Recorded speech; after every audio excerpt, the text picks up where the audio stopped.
Hello बच्चों, welcome to our YouTube channel. तो आज हम करेंगे 7th स्टैंडर्ड में साइंस का 10th चैप्टर डिजास्टर मैनेजमेंट। अब ये चैप्टर आपके लिए क्यों इंपॉर्टेंट है? क्योंकि ये रियल लाइफ में भी आपके बहुत काम आने वाला है। इस चैप्टर में आपको सिखाया गया है कि कोई भी डिजास्टर आता है, डिजास्टर का मतलब क्या होता है? कोई भी नेचुरल या मैन मेड सिचुएशन जिसमें बहुत ज़्यादा लॉस हो जाए या लोगों की मौत हो जाए, पीपल डाई, तो उसको बोलते हैं डिजास्टर। इसके एग्जाम्पल्स हैं, जैसे अभी बॉम्बे में साइक्लोन निसर्गा करके आने वाला था, तूफान, जिसको तूफान बोलते हैं ना। या फिर यहाँ पे देखो इमेजेस दिए हुए हैं कि महाड़ महाड़ करके एक जगह है जहाँ पे एक बड़ा सा ब्रिज गिर गया था, जिससे काफी लोगों को नुकसान हुआ था। या फिर चेन्नई, ये चेन्नई का दिया हुआ है जहाँ पे बहुत ज्यादा बारिश हुई थी। दूसरी जगह देखो रशिया का दिया है कि एक प्लेन क्रैश हो गया था। ये सारे डिजास्टर्स हैं। या फिर 26/11 जो मुंबई में टेररिस्ट अटैक्स हुए थे, या फिर जम्मू कश्मीर में जो टेररिस्ट अटैक्स आए दिन होते रहते हैं, ये सारे क्या है? ये है अपने डिजास्टर्स। अब ये डिजास्टर्स तो कुछ ऐसे होते हैं जिनको हम रोक सकते हैं, कुछ ऐसे होते हैं जिनको हम नहीं रोक सकते। पर अगर ये डिजास्टर होता है तो इसको मैनेज कैसे करते हैं? मैनेज मतलब इससे कम नुकसान हो एंड कम से कम लोग मरे, या तो लोग मरे ही नहीं, लेकिन हम इसको ऐसे मैनेज करें कि इसका जो इम्पैक्ट है, इससे जो लॉस हमें होता है, वो कम से कम हो। और ये चैप्टर आप अच्छे से ध्यान देंगे तो आप आपकी रियल लाइफ में भी ये डिजास्टर, अगर आपको सपोज फेस करना पड़ा, आई होप ना फेस करना पड़े, बट अगर फेस करना पड़ा तो आपको ये सारे टिप्स जो इस चैप्टर में दिए हैं ये बहुत काम आएंगे। ठीक है, चलो शुरू करते हैं। ये जो यहाँ पे सारे क्वेश्चंस पूछे गए हैं, ये सारे क्वेश्चंस के आंसर हम जैसे जैसे चैप्टर में आगे बढ़ेंगे हमको मिलते जाएंगे। We have studied two types of disasters, namely man made and natural disasters. अब मैन मेड और नेचुरल डिजास्टर्स में डिफरेंस क्या है? मैन मेड जो डिजास्टर होते हैं वो ह्यूमन बींग्स की एक्टिविटीज के कारण होते हैं। जैसे कि कोई बिल्डिंग में फायर लग जाना, ठीक है, ये हम कुछ कहीं पे कोई फ्लेम, कोई गैस खुला छोड़ दिया है और उसके कारण फायर लग गई, तो वो मैन मेड डिजास्टर हो गया। कहीं पे रोड पे एक्सीडेंट हो जाना क्योंकि कोई गाड़ी ठीक से नहीं चला रहा, तो उसको भी बोलते हैं मैन मेड डिजास्टर।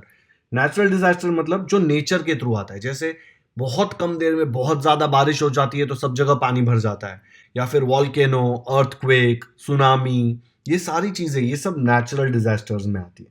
ठीक है। Into which categories do the disasters shown in the news items above fall? तो ये जो रेड में है ये सारे मैन मेड है, जैसे ट्रक अपघात मतलब ट्रक का एक्सीडेंट, फिर रशियाचे विमान मतलब ये प्लेन एक्सीडेंट हुआ है, 26/11 ये टेररिस्ट अटैक था, ये भी मैन मेड डिजास्टर है। जो ये ब्लू में है ये नेचुरल है, जैसे ये वाला जो है ये क्लाउड बर्स्ट चेन्नई में जो हुआ था, वो बहुत ज़्यादा बारिश हुई। महाड़ का ब्रिज भी बहुत ज़्यादा बारिश के कारण कोलैप्स हो गया था, वो रिवर बहुत ज़्यादा फ्लड हो गई थी। फिर नेपाल में अर्थक्वेक आया था। फिर ये जो रेड वाला है ना, ये रेड वाला अगेन मैन मेड है, किसी ने बंदूक दिखाकर या वेपन दिखाकर किसी को लूट लिया है, चोरी कर ली है, तो वो भी मैन मेड हुआ ना।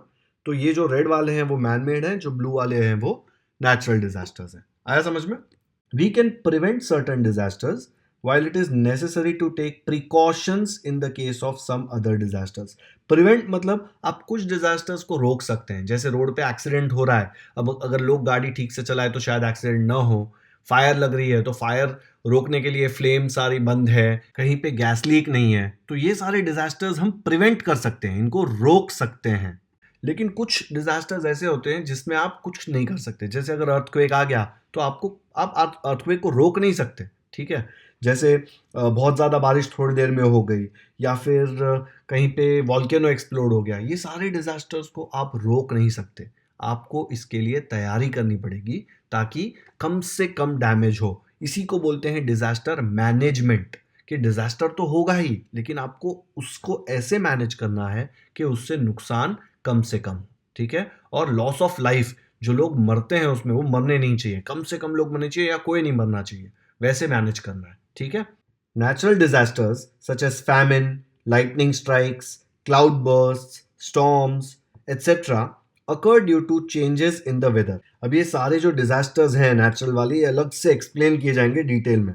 अब ये क्यों होते हैं? ये होते हैं चेंजेस इन द वेदर के कारण। ठीक है। वेदर में बहुत ज्यादा सडन चेंज आ जाता है तो उसके कारण काफी डिजास्टर्स आ जाते हैं। There is the possibility of damage to property in such natural calamities. Obviously ये सारी कैलामिटीज अगर होगी तो कहीं ना कहीं कोई ना कोई प्रॉपर्टी तो डैमेज होगी ना। जैसे देखो महाड़ का ब्रिज गिर गया, वो डैमेज हो गया ना property. Who is to be held responsible for that? अभी हम किसको ब्लेम करेंगे? चलो गाड़ी का एक्सीडेंट हुआ तो हम बोल सकते हैं चलो ड्राइवर गाड़ी ठीक से नहीं चला रहा था, लेकिन इतनी ज़्यादा बारिश हो गई और वो बारिश के कारण वो ब्रिज गिर गया, तो बहुत अच्छा चांस है कि हम किसी को ब्लेम नहीं कर सकते, क्योंकि किसी ने सोचा नहीं था कि इतनी ज़्यादा बारिश भी हो सकती है, ठीक है? What can we do to deal with these losses? अब ये हो गया, या फिर हम इसको कुछ कर सकते थे क्या, कि प्रिवेंट कर सकते थे, या अगर हो रहा है तो लोगों की लाइफ का लॉस ना हो, पहले से पता चल जाए कि ये शायद ब्रिज गिरने वाला है। तो इस चैप्टर में हम ये सारे टिप्स और स्ट्रैटेजीज के डिजास्टर को कैसे मैनेज किया जाए वो सीखेंगे। अब नेक्स्ट है famine, the condition that arises due to long term scarcity of food grains and water is called famine. मतलब बिल्कुल ही खाना भी नहीं है और पानी भी नहीं है, इतनी सीवियर कंडीशन होगी तो उसको बोलते हैं फैमिन। ठीक है, ऐसा नहीं कि एक दिन के लिए नहीं, काफी टाइम के लिए फूड ग्रेन्स और वाटर नहीं अवेलेबल है, ठीक है, तो लोग भूख से मर जाते हैं। Famines can be very severe, obviously severe है, खाना नहीं मिलेगा तो क्या होगा। Although the main cause of famine is natural phenomena. तो मोस्टली ये नेचुरल फिनोमिना से क्यों होता है कि बहुत ज्यादा बारिश हुई या बिल्कुल भी बारिश नहीं हुई, तो जहां पे खेती हो रही है वहां क्रॉप्स को अगर पानी नहीं मिलेगा तो फूड ग्रेन्स कहां से आएंगे, और पानी अगर फूड ग्रेन्स के लिए नहीं है मतलब लोगों के लिए भी नहीं होगा। ठीक है, अगर पानी ही नहीं है, फूड ग्रेन्स ही नहीं है, तो स्कैसिटी हो जाएगी, राइट, लोग खा नहीं पाएंगे और भूख से मर जाएंगे। Yet a famine condition is created by some human activities beside some natural events. अभी ह्यूमन एक्टिविटीज के कारण कब होता है? लेट्स से मैं एग्जांपल दूं आपको, वॉर हो जाए, दो देशों के बीच लड़ाई हो जाए, और ये लड़ाई के कारण जहां पे भी फार्म्स है, जहां पे सप्लाई चेन है, जो गाड़ियों से, रोड से खाना दूसरी सिटीज में, अर्बन एरियाज में आता है, वो सारी रोड्स डिस्ट्रॉय हो जाए, पाइपलाइंस डिस्ट्रॉय हो जाए, तो क्या होगा? फूड ग्रेन्स और वाटर नहीं मिलेगा, राइट, वॉर जैसी सिचुएशन में भी नहीं मिलेगा। तो ऐसी ह्यूमन एक्टिविटीज फैमिन की सिचुएशन क्रिएट कर सकती है। यहाँ पे देखो, ये जो फोटो देख रहे हो आप, इसमें लोगों को खाना और पानी दोनों नहीं मिल रहा था। ये बैंगलोर की फोटो है 100 ईयर्स पहले की। तो वहां पे फैमिन आया था, तब लोगों की हालत ऐसी हो गई थी, दिख रहा है। फैमिन के टाइम ऐसा भी हो सकता है, क्योंकि पानी नहीं है बिल्कुल, तो लैंड पूरी ड्राई हो जाएगी, कोई क्रॉप्स, ट्रीज कुछ नहीं बचेगा। कॉजेज ऑफ फैमिन क्या है? ड्राउट। ड्राउट मतलब बारिश बिल्कुल भी नहीं, मॉइस्चर नहीं, एकदम ही ड्राई एरिया जब हो जाता है तो उसमें फूड ग्रेन्स कहां से आएंगी, और पानी तो था नहीं, इसलिए तो ये कंडीशन आई, तो फैमिन जैसी कंडीशंस आ जाएगी। हेवी रेन्स के कारण जो फ्लड आई, फ्लड में जो पानी आया उसके साथ जो क्रॉप्स है वो बहकर चले गए, तो क्रॉप्स भी नहीं बचे, और वो हेवी रेन्स के कारण वो फ्लड में लोग मरे हैं, एनिमल्स मर गए हैं, तो पानी भी गंदा हो गया, तो पीने लायक नहीं रहा, तो फूड ग्रेन्स भी नहीं और पानी भी नहीं। ठीक है, तो हेवी रेन्स एंड फ्लड के कारण इस तरह फैमिन क्रिएट होती है। क्रॉप्स गेटिंग वॉश्ड अवे, मैंने बताया आपको, और डैमेज्ड इन द फ्लड, बहुत ज्यादा पानी आया तो भी क्रॉप्स के लिए अच्छा नहीं है। Environmental changes such as temperature change, बहुत ज्यादा गर्मी हो गई या बहुत ज्यादा ठंडी हो गई तो भी क्रॉप सफर करते हैं। स्टॉर्म्स, स्टॉर्म्स माने जो साइक्लोन्स आते हैं, साइक्लोन्स के कारण इतनी हवा आती है कि क्रॉप जमीन में से उखड़कर बाहर निकल जाते हैं। कोल्ड वेव और फॉग, इतनी ज्यादा ठंड की वो ठंड में क्रॉप्स मर जाते हैं। Damage of crops by animals like mice and rats, attack of pests, ये माइस एंड रैट्स पूरे के पूरे क्रॉप्स को डिस्ट्रॉय कर देते हैं। उसके बाद अटैक ऑफ पेस्ट्स, लोकस्ट और डिजीजेस ऑफ क्रॉप्स, ये पेस्ट माने जो भी इंसेक्ट वगैरह है जो क्रॉप्स पे अटैक करते हैं वो पूरा फार्म खा जाते हैं। लोकस्ट, लोकस्ट का अभी अभी आपने न्यूज में देखा होगा, टिड्डियों का अटैक, बहुत ज्यादा इंसेक्ट, ग्रास हॉपर जैसा दिखता है, वो पूरे फार्म पे आपको देखेंगे ऐसे हजारों लाखों एक साथ आते हैं। ठीक है, और कुछ भी कर लो आप उनको रोक नहीं पाएंगे, वो पूरे का पूरा एरिया खा जाते हैं। और डिजीजेस ऑफ क्रॉप्स, क्रॉप्स को भी बीमारियां होती हैं जैसे ह्यूमन बींग्स को बीमारी होती है। नेचुरल कैलामिटी लाइक अर्थक्वेक, अभी अर्थक्वेक हो गया तो फार्म को भी नुकसान तो होगा ना।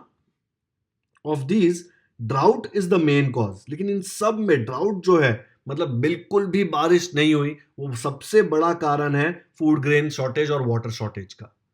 Man made causes of famine include war, मैंने बताया था आपको, अगर वॉर हो गया तो भी फैमिन हो सकती है।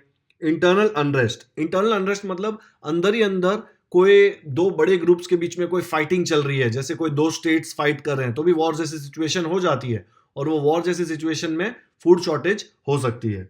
एब्सेंस ऑफ ट्रांसपोर्ट रूट्स, अगर ट्रांसपोर्ट नहीं हो पाया तो फूड ग्रेन्स जहां पे प्रोड्यूस होती है और जहां पे कंज्यूम होती है, लोगों को चाहिए, वहां पहुंची नहीं तो फूड ग्रेन शॉर्टेज हो जाएगा ना। अनकंट्रोल्ड पॉपुलेशन ग्रोथ, मतलब इतने ज्यादा लोग बढ़ गए हैं कि पूरी कंट्री जो फूड ग्रेन्स उगा रही है या पूरी कंट्री के पास जो वाटर है वो अपने पॉपुलेशन के लिए इनफ नहीं है, सब लोगों के लिए पूरा नहीं पड़ेगा, उतना कम है, तो उससे भी फैमिन हो सकती है। ये इन द पास्ट वाले पैराग्राफ में ऐसा बताया कि फैमिन्स एक नया फिनोमिनन नहीं है, ये पहले भी बहुत होते थे, जैसे मैंने आपको बताया। तो शिवाजी महाराज के टाइम पे भी फैमिन्स थे, लेकिन उन्होंने क्या किया, उन्होंने काफ़ी स्कीम्स बनाई ताकि फैमिन्स का इश्यू ना आए। जैसे कि वाटर सप्लाई के लिए कैनाल्स बना दिए, वाटर स्टोरेज स्कीम्स बनाई, हर एक गांव में एक पॉन्ड बना दिया, लेक बना दिया, ताकि हर एक गांव को पानी मिले। मलिक अंबर ने औरंगाबाद में कैनाल स्कीम इंप्लीमेंट करी थी। कैनाल स्कीम से क्या होता है कि जो रिवर्स है, रिवर्स का पानी डैम में इकट्ठा करते हैं, फिर वहां से कैनाल बना देते हैं, दूर दूर तक वो विलेजेस तक कैनाल बनाते हैं, फिर वहां पे वो कैनाल के थ्रू रिवर का पानी पहुंचाते हैं। इसका एग्जाम्पल देख लीजिए, ये मलिक अंबर वाला जो औरंगाबाद में दिया हुआ है ना, ये वो है। और ये आजकल जो मॉडर्न कैनाल्स होती है, ये रिवर और डैम का पानी दूर दूर तक पहुंचाती है वो सिटीज और विलेजेस में जहां पे पानी की कमी है।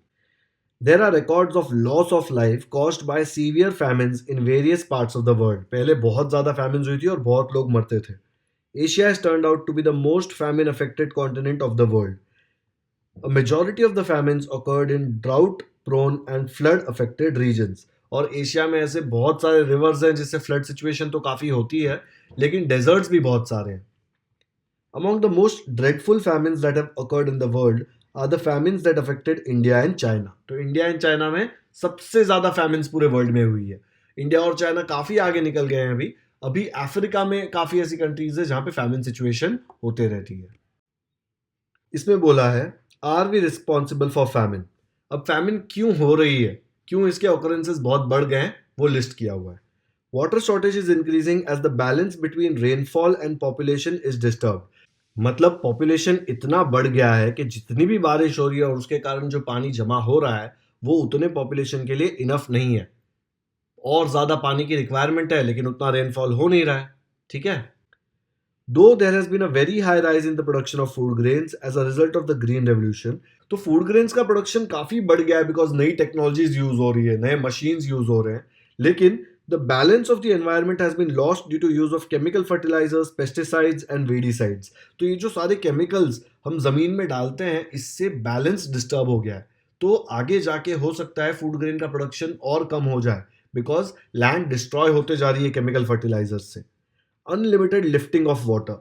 लिफ्टिंग ऑफ वाटर का मतलब है, आपने बोर सुना होगा, जो जमीन में होल डिग करके उसमें से पानी निकालते हैं ना, वेल जैसा ही होता है. ठीक है. तो ये हर जगह इसका वेल लगा देंगे और उसमें से पानी खींचते रहेंगे, तो जो ग्राउंड वाटर है, जमीन के अंदर का जो पानी है, वो भी खत्म हो रहा है. Erosion of land. Erosion of land मतलब जो लैंड का टॉप सॉइल होता है ना, जो ऊपर का पार्ट सॉइल का, वो सबसे इंपॉर्टेंट होता है. तो इरोजन का मतलब वो ऊपर का पार्ट डिस्ट्रॉय हो रहा है. डिस्ट्रॉय होने के बहुत सारे रीजन हो सकते हैं. हो सकता है विंड के कारण सॉइल फ्लो होकर दूसरे जगह चली जा रही है, फिर हो सकता है केमिकल फर्टिलाइजर्स और पेस्टिसाइड से वो खराब हो रही है, हो सकता है बहुत ज्यादा बारिश आई और बारिश के साथ वो मिट्टी भी बह जा रही है. ठीक है. तो इरोजन होने से भी फैमिन हो सकता है, क्योंकि अगर टॉप सॉइल डिस्ट्रॉय हो गई तो क्रॉप्स का उगना मुश्किल हो जाता है. Misuse of water. अब ये तो बहुत ही क्लियर है, आप लोग भी आपकी लाइफ में बहुत बार देखते होंगे कि लोग कितना ज्यादा पानी वेस्ट करते हैं. जितने पानी की जरूरत होती है उससे कई ज्यादा यूज करते हैं. कितने लोग शावर में एक एक घंटे तक नहाते हैं, जबकि पता है कि पानी वेस्ट हो रहा है और ये पानी एक लिमिटेड रिसोर्स है, और ये मिसयूज ऑफ वाटर के कारण फैमिन कंडीशंस हो सकती है. What can we do to ease the severity of a famine? Planned usages of water and reuse of water. मतलब प्लान करके यूज करो ताकि पानी वेस्ट ना हो और आगे जाके हमको जो पानी बचाया है वो काम आए. रीयूज ऑफ वाटर, जो पानी एक बार यूज हो चुका है, हो सकता है वो दूसरा एक्टिविटी के लिए भी काम आ जाए. इसका एक अच्छा एग्जांपल है, लेट्स से आपने शावर के लिए जो पानी यूज किया वो आगे जाके फ्लोर क्लीन करने के लिए नीचे बिल्डिंग में यूज हो सकता है. Proper planning of water conservation and harvesting at the local level. मतलब आप एकदम अच्छे से लोकल लेवल पे, बिल्डिंग लेवल पे, घर लेवल पे आप लोग वाटर कंजर्वेशन करेंगे तो ही हम पानी आगे जाके बचा पाएंगे. Harvesting at the local level माने जो बारिश होती है ना, उसका सारा पानी हम वेस्ट कर देते हैं, वो सारा पानी गटर में चला जाता है. अगर हम हार्वेस्ट करें, अगर टैंक्स बनाएं जिससे वो पानी वो टैंक्स में डालें, तो वो पानी आगे जाके हमको काम आ सकता है. Large scale plantation of trees and prevention of deforestation. Plantation of trees से आपको पता है कि बारिश में भी हेल्प होगी, करेक्ट, और सॉइल इरोजन जैसा जो प्रॉब्लम है वो भी सॉल्व हो सकता है. प्रिवेंशन ऑफ डिफॉरेस्टेशन, मतलब हमें झाड़ ज्यादा लगाने हैं, डिफॉरेस्टेशन मतलब काटना, वो तो होने ही नहीं देना। Making appropriate changes in plans taking into account the weather forecast, मतलब हमको जो क्रॉप्स लगाने हैं वो वेदर के अकॉर्डिंग लगाने हैं। ठीक है, आज ऐसी टेक्नोलॉजी आ गई है कि हम काफी टाइम बाद का भी वेदर प्रेडिक्ट कर सकते हैं, तो वो वेदर प्रेडिक्शन यूज करके हमें क्रॉप्स लगाने हैं ताकि हम ज्यादा से ज्यादा फूड ग्रेन्स प्रोड्यूस कर सकें। तो इससे फैमिन का जो इशू है वो आने का चांस बहुत कम हो जाएगा। तो बच्चों, डिजास्टर मैनेजमेंट के जो बाकी कॉन्सेप्ट्स बचे हैं वो हम लेक्चर 2 में करेंगे। अगर आपको ये वीडियो पसंद आया हो तो इसे लाइक करें। अगर आपको समझ में आया हो तो कमेंट्स में हमें बताएं कि आपको कैसा लगा ये लेक्चर। आपके दोस्तों के साथ व्हाट्सएप पे इसका लिंक शेयर करें ताकि वो भी समझ सकें। अगर आपने हमारे चैनल को अब तक सब्सक्राइब नहीं किया है तो सब्सक्राइब करना न भूलें। बेल आइकन पर क्लिक करें ताकि जब भी हम कोई नया वीडियो अपलोड करें आपको नोटिफिकेशन आ जाए। Thank you for watching this video.